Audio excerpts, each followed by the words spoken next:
Қайырлы күн, құрметті көрермендер, баршаңызға сәлем. Бүгін керемет, үлкен отбасыға арналған осындай творожный пирог дайындаймыз. Өте жұмсақ, өте дәмді болып шығады. Міндетті түрде видеоны соңына дейін көріп, дәл осы рецептпен жасап көріңіздер. Ең алдымен жұмыртқамызды жақсылап венчикпен езіп аламыз. Оның үстіне қантымызды қосып, оны да жақсылап араластырып алатын боламыз. Қантымыз ерігенше жақсылап араластырамыз.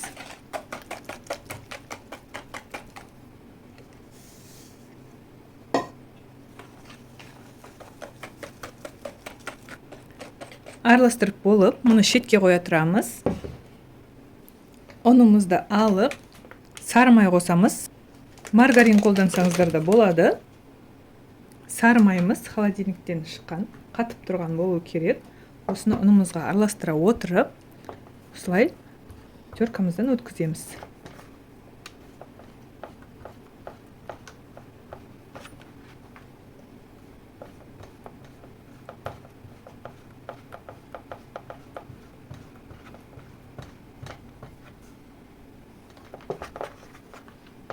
Осылай ұнымызға аунатып отырып, осылай өткізіп аламыз.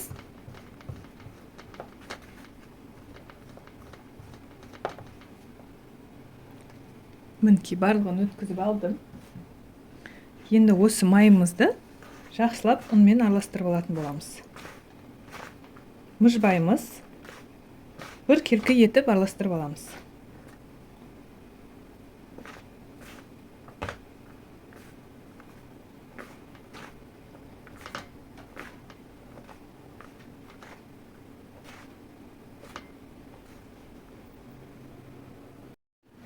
Мінекей біздің ұнымыз осындай болу керек. Енді осыған разрыхитель қосамыз. Және де кішкене ванилин қосамыз. Сөйтіп, тағы да жақсылап қолмен бір келкі етіп араластырып аламыз.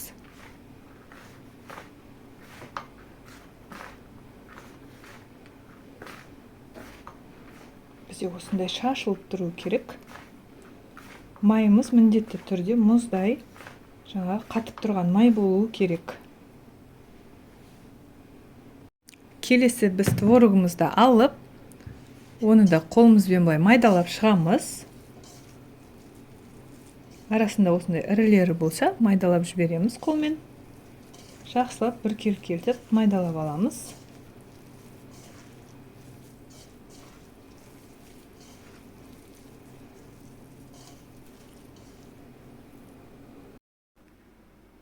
Біз енді жаңағы жұмыртқалы массамыздың үштен бір бөлігін ұнымызға құямыз. Қалған екі бөлігін творогымызға құямыз. Сөйтіп, ұнымызды жаймен мұжбай, қамыр қылып қоймай, осылай жай араластырып шығамыз.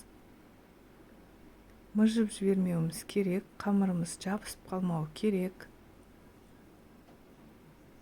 Осылай жаймен осылай істеп шығамыз. Енді творогымызды араластырамыз.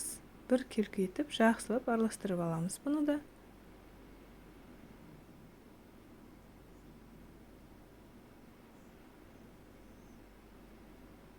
Творогымызды дайын.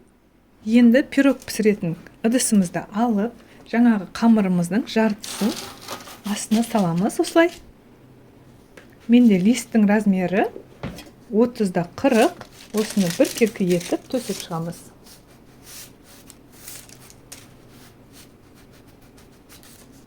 Қатты мұжбаймыз. Жайып болғаннан кейін жаңағы творожный массамызды алып, шетінен бұны да қойып шығамыз.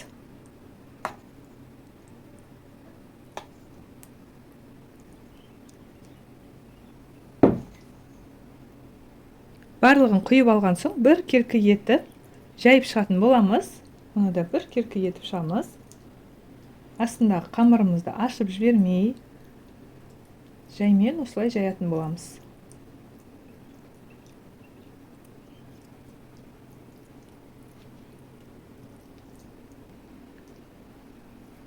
осылай біркелкі етіп жайып болғаннан кейін жаңағы қалған қамырымызды алып бетіне сеуіп шығатын боламыз.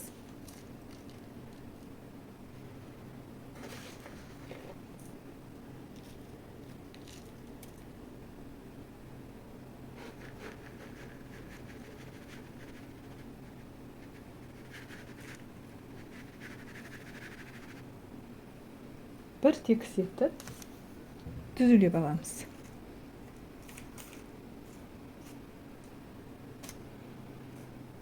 Дайын пирогымызды 180 градуста қызарғанша 30-35 минутқа пісіріп аламыз. Пирогымыз пісіп шықты. Кішкене 1 сағаттай суытып қоямыз. Ал енді бисмилля деп кесіп көреміз.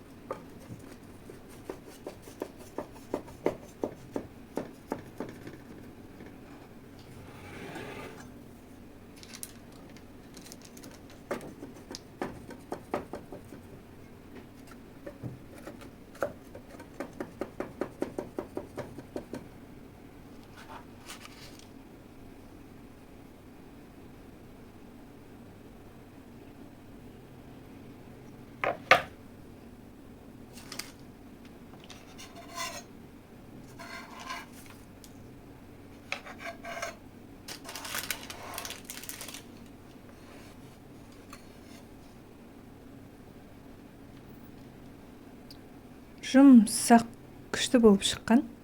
Міндетті түрде дәл осы рецептпен жасап көріңіздер. Өте керемет, дәмді болып шыққан.